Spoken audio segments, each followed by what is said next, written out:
मुख्यमंत्री योगी आदित्यनाथ का कुछ लोगों को पूरा संरक्षण है। समाज में जो शोषक वर्ग है, जो उनके कुछ स्वजाति लोग हैं, उनको उनका पूरा संरक्षण है और उनके संरक्षित लोग ही जो सत्ता पोषित और संरक्षित लोग हैं, वो लगातार दलित और पिछड़े समाज के लोगों की हत्याएं कर रहे हैं। चंदौली में पुरानी रंजिश ने बादशाह खान की ली जान। जी हां, चंदौली जनपद के सदर कोतवाली क्षेत्र के नेगुरा गांव में शनिवार रात पुरानी रंजिश ने एक बार फिर खून की होली खेली। दो पक्षों के बीच हुई हिंसक झड़प में 45 वर्षीय बादशाह खान की मौत हो गई, जबकि 3 अन्य लोग गंभीर रूप से घायल हो गए।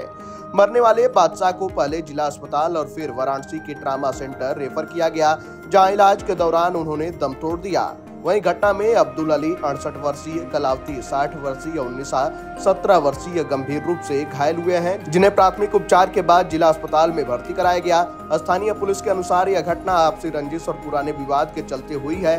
वहीं मृतक बादशाह खान के बेटे की तहरीर पर पुलिस ने 7 नामजद लोगों के खिलाफ गंभीर धाराओं में मुकदमा दर्ज किया है। सदर कोतवाली के क्राइम इंस्पेक्टर दुर्गेश यादव ने बताया कि आरोपियों की गिरफ्तारी के प्रयास तेज कर दिए गए हैं और गांव में तनाव को देखते हुए भारी पुलिस बल तैनात किया गया है। घटना के बाद गांव में तनाव बना हुआ है। एडिशनल एसपी दिगंबर कुशवाहा के नेतृत्व में भारी पुलिस बल ने मोर्चा संभाल रखा है। सदर सीओ राजेश राय के साथ नौगढ़, चकिया, सैयद रजा और साहबगंज थानों की पुलिस मौके पर डटी हुई है। महिला पुलिस बल की भी तैनाती की गई है ताकि किसी भी अप्रिय घटना को रोका जा सके। बादशाह के अंतिम संस्कार के दौरान भारी भीड़ गांव और आसपास के इलाकों में जुटी रही।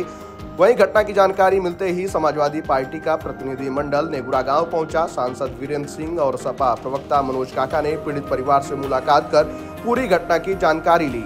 वहीं मनोज काका ने कहा है कि प्रदेश में कानून व्यवस्था नाम की कोई चीज नहीं बची है। वहीं उन्होंने सरकार पर जमकर निशाना साधा। जब जिस भी समाज में, चाहे जिस जिले में अगर कोई घटनाएं आपराधिक हो रही हैं, और जैसा आप सब चूंकि ग्रामीण पत्रकारिता करने वाले और जमीन से जुड़े हुए पत्रकार हैं, तो चंदौली में तो लगातार हत्याएं हो रही हैं। इसी चकिया में एक और दलित समाज के युवा को गोली मार दी गई। आपने देखा जो 17 तारीख को यहाँ घटना हुई है, ये सबके संज्ञान में है।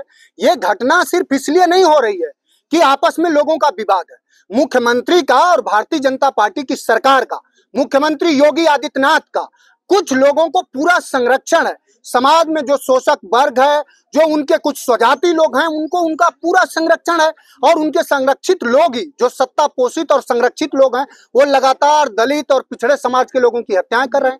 सिर्फ इतनी ही तो बात थी कि एक युवा अपनी टेम्पो लेके खड़ा था और किसी सामंती को या किसी बड़े व्यक्ति को जो अपने आप को राजा समझता हो, उसे उसकी टेम्पो नहीं सूझी, टेम्पो तो हटा भी लिया। और जो व्यक्ति जिनकी हत्या कर दी गई, वो कोई असलहा लेकर के, कोई डंडा भी लेकर के वहां नहीं गए थे। वो इसलिए गए थे, बादशाह इसलिए गए थे कि उनके बच्चे वहां से आए, चूंकि उनको गालियां दी गई, धमकाया गया, तो गए कि अगर हमारी गलती है तो हम मान लेंगे। इसके बावजूद भी पुलिस नहीं आई और पहले से लोग घात लगा के बैठे हुए। किसी की अचानक हत्या नहीं करी जा सकती। मुझे जो सूचना है वो बहादुर व्यक्ति थे, वो गरीब व्यक्ति थे, एक बुनकर समाज से थे। तो मैं सरकार से, योगी आदित्यनाथ जी से, समाजवादी पार्टी का प्रतिनिधि मंडल, माननीय राष्ट्रीय अध्यक्ष जी के जो दूत के रूप में हम लोग आए हैं, माननीय राष्ट्रीय अध्यक्ष जी की मांग है कि क्या उस बुनकर के जो परिवारजन के लोग हैं, जो उसके बेटे हैं, जो उनकी माँ है, जो उनकी बेवा है, उनका जीवन बसर कैसे होगा, इसका कोई प्रबंधन करेंगे? क्या सिर्फ एक ही जाति वर्ग के लोगों को इनाम और एक ही जाति वर्ग के लोगों को सिर्फ शहीद होने पे उनकी जो कोष है वो खुलता है? तो उनसे गुजारिश होगी कि हम सबके मुख्यमंत्री हैं, इस परिवार को न्याय मिले। और समाजवादी पार्टी की मांग है कि इनके घर में कम से कम किसी एक युवा को सरकार रोजगार दे और पीड़ित परिवार को कम से कम ये उत्तर प्रदेश की सरकार 25 लाख रुपए दे।